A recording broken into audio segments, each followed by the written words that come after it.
jumpa lagi di channel MDM Alida. Teman-teman, assalamualaikum warahmatullahi wabarakatuh. Untuk semua teman-teman yang ada dimanapun berada, mudah-mudahan dalam keadaan sehat walafiat ya. Amin, Allahumma amin.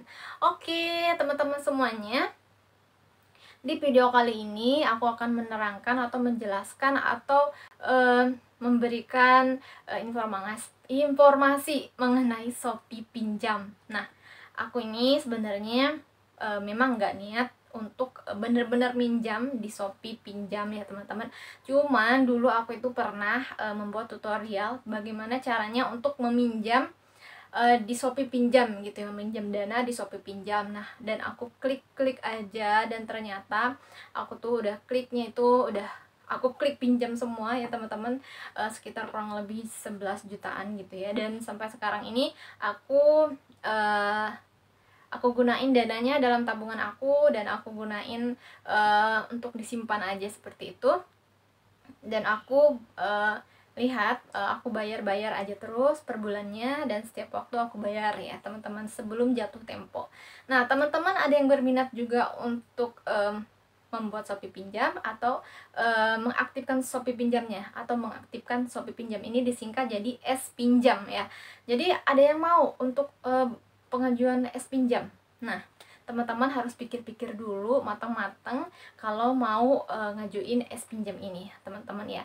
Karena apa? Karena yang aku tahu teman-teman ya, S pinjam ini administrasinya itu cukup gede gitu. Kalau misalkan kita pinjam sekitar 10 juta, kita nanti kalau total dari semuanya itu setelah pengembalian itu lebih dari 10 juta. Ya memang seperti itu, tapi lebihnya itu kayaknya kok gede banget gitu teman-teman ya. Jadi setelah hitung-hitung, ternyata sepertinya aku pinjam misalkan 11 juta nih, kok malah kayak gede banget ya bunganya gitu setelah dihitung-hitung gitu ya teman-teman. Jadi harus pikir-pikir dan timbang-timbang dulu lah ya teman-teman kalau misalkan mau ngajuin S pinjam atau mau mengaktifkan S pinjam ini. Karena aku sendiri ya memang sudah buat S pinjam nih, tapi aku udah mau lunas sebenarnya teman-teman, karena aku sering lunasin tagihannya gitu ya. Dan tapi teman-teman ya, ada untungnya juga sih untuk pinjam di S pinjam ini. Jadi kita pinjam di S pinjam ini, kita bayar tiap bulan tepat waktu dan sebelum jatuh tempo, atau begitu bulan ini masuk langsung bayar, bulan ini masuk langsung bayar. Nah, di situ nanti kita dapat tambahan limit S pinjam. Jadi kalau misalkan kita mau pinjam lagi nih, limit S pinjam kita itu udah lebih gede. Misalkan tadinya limitnya cuma 11 jutaan. Nah, nanti diberikan tambahan limit S pinjam jadi 20 jutaan. Jadi batas pinjamnya itu sekitar 20 jutaan. Nah, itu keuntungannya untuk dari S pinjam itu. Sama seperti SP letter. Jadi kalau kita pakai SP letternya, nanti limit SP letter kita itu akan diberikan tambahan oleh pihak Shopee gitu teman-teman ya. Jadi ada keuntungan dan ada kekurangannya juga. Tapi kalau misalkan limit naik juga, limit kita naik tapi kita memang nggak niat untuk minjam lagi, itu memang nggak ngaruh juga ya teman-teman ya. Nah, itu dia, aku saranin untuk teman-teman semuanya untuk mempertimbangkan lagi untuk yang mau mengaktifkan S pinjam. Aku bukan nyaranin nggak boleh teman-teman ya, tapi pikir-pikir dulu ya, karena setelah pengalaman aku, kalau S pinjam itu beda banget dari SP letter. Kalau SP letter itu sepertinya menurut aku lebih menguntungkan daripada S pinjam, secara jujur ya teman-teman ya. Karena apa? Kalau SP letter itu kan hanya kita gunakan untuk belanja gitu ya. Kalau S pinjam itu dicairkan ke tabungan kita gitu ya. Jadi kalau SP letter itu, jadi kita beli barang nih, nanti barangnya udah diterima, nah kita baru berikan pembayaran kita itu dari SP letter kita itu ke toko penjual gitu ya. Jadi kayak kita itu kalau udah terima barang ya, S pinjam kita itu cair ke penjual gitu di toko Shopee tersebut gitu ya. Nah, seperti itu lebih menguntungkan gitu. Dan biayanya dari SP letter sendiri itu lebih ringan gitu ya, dan hanya beberapa persen per transaksi gitu ya teman-teman ya. Nah, itu sih dari aku untuk S pinjam. Jadi S pinjam itu limitnya saya kurang tahu, kemungkinan sekitar sama juga ya, 50 juta seperti SP letter limit tertingginya gitu ya. Kalau sekarang saya limit S pinjamnya itu baru sekitar 21.600.000. dan itu naik karena aku melakukan pinjaman, dan pinjaman itu aku bayar per bulannya itu bagus gitu riwayat pembayarannya gitu ya. Dan itu dari pihak Shopee ditambah lagi limit pinjam aku gitu, siapa tahu mau pinjam lagi lebih banyak lagi gitu ya. Gitu teman-teman. Nah aku sebenarnya gimana ya, kalau melakukan pinjaman online ini kan kita itu ada apa namanya, pertimbangannya gitu. Tentunya karena meminjamkannya lebih mudah, tentunya itu ada bunganya yang agak besar juga ya teman-teman ya. Karena seperti itu kan kita nggak mengagunkan apapun, kita nggak menjaminkan apapun untuk Shopee pinjam, itu dia kemudahannya. Dan untuk Shopee pinjam sendiri hanya memerlukan data KTP atau SIM atau paspor seperti itu ya teman-teman. Jadi kalau disetujui oleh pihak Shopee, langsung kita mendapatkan limit pinjam dan bisa langsung pinjam gitu, dicairkan ke bank kita gitu ya. Dan mengenai SP Letter, ada juga yang mengatakan untuk melakukan gesek tunai. Teman-teman harus pikir-pikir juga nih, kalau SP Letter dicairkan itu sebenarnya kurang baik dan agak menyalahi aturan gitu ya teman-teman, agak menyalahi ketentuan yang ada dari pihak Shopee ya teman-teman ya.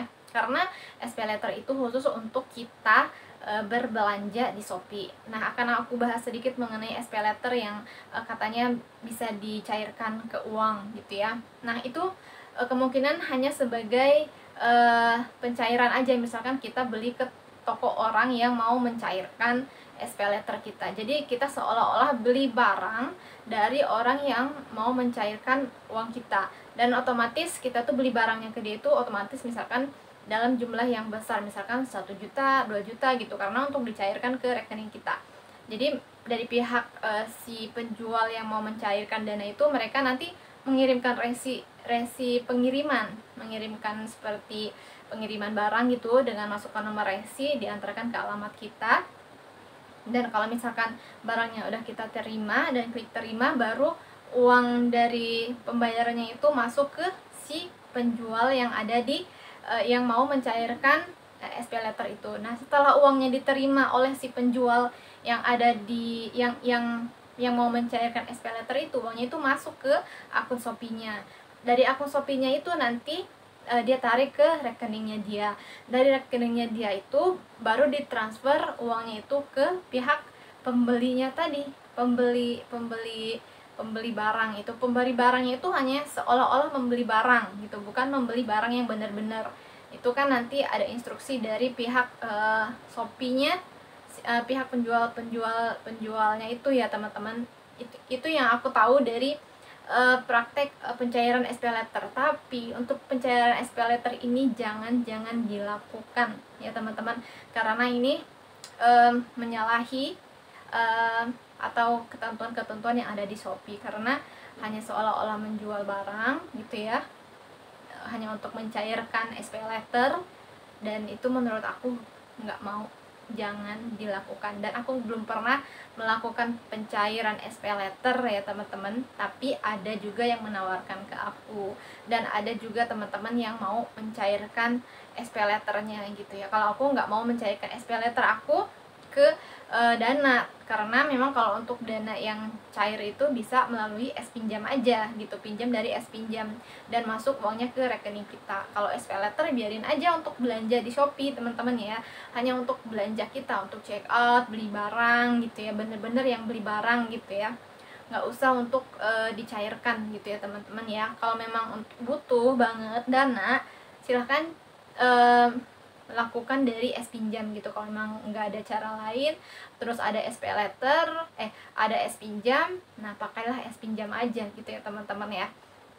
Tapi pinjam ini memang solusi terakhir setelah kita berikhtiar, kemungkinan dana sangat membutuhkan, kemudian ada pinjam, nah baru gunakan pinjam gitu ya teman-teman. Dan jangan disalahgunakan pinjam ini, apalagi ada niatan untuk tidak membayar ya teman-teman, itu dosa ya teman-teman ya. Dan teman-teman tentunya tahu seperti itu. Kalau misalkan teman-teman misalkan nggak bagus nih riwayat pembayarannya, atau mangkir dari pembayarannya gitu ya, ini teman-teman bisa masuk ke dalam data blacklist Bank Indonesia, karena ini juga termasuk sistem keuangan yang diawasi oleh otoritas jasa keuangan, dan juga bisa nanti teman-teman termasuk orang yang blacklist dalam pinjam meminjam di lembaga keuangan gitu teman-teman ya. Jadi aku saranin teman-teman kalau yang udah pinjam, bayar per bulan, bayar ya. Semoga dimudahkan untuk bayarnya, semoga dimudahkan rezekinya untuk membayar ya, karena kita meminjam dan kita berniat untuk membayar ya teman-teman ya, walaupun online teman-teman ya. Karena kemudahan di zaman sekarang ini ya, inilah zaman kita, zaman teknologi, zaman yang sangat canggih dan sangat cepat ya teman-teman, seperti itu. Nah teman-teman, itu dia dari S-Pinjam ke SPayLater, karena mirip-mirip, makanya aku bahas sedikit mengenai SPayLater dan S-Pinjam juga tentunya. Tapi untuk fokusnya sebenarnya aku mau jelasin mengenai S-Pinjam ini ya teman-teman ya. Memang ada S-Pinjam dari tim Shopee untuk pinjaman online dari Shopee yang dinamakan S-Pinjam ini. Kalau misalkan teman-teman berminat, teman-teman bisa untuk pengajuan S-Pinjam di Shopee ini. Dan kalau teman-teman misalkan ada yang kurang paham atau kurang dipahami mengenai S-Pinjam atau bagaimana caranya untuk mengaktifkannya, atau ada yang teman-teman kurang pahami gitu ya, teman-teman bisa langsung komentar di channel aku, di channel MDM Alida ini, dan teman-teman aku saranin untuk like, share, dan komen di video aku ini yang positif, yang membangun gitu ya, yang sopan dan yang santun gitu ya. Karena walaupun di dunia maya kita ini sebenarnya asli ada gitu, nyata gitu ya. Jangan kalau komen itu yang ceplas-ceplos, jangan ya teman-teman, dijaga juga, karena kita selain tata krama di dunia nyata, kita juga punya tata krama di dunia maya sekarang ini ya teman-teman ya. Oke, itu aja dari aku mengenai S-Pinjam. Oke teman-teman, yang mau silahkan, kalau yang enggak juga nggak apa-apa. Oke, akhir kata, assalamualaikum warahmatullahi wabarakatuh. Sampai jumpa lagi di video aku selanjutnya.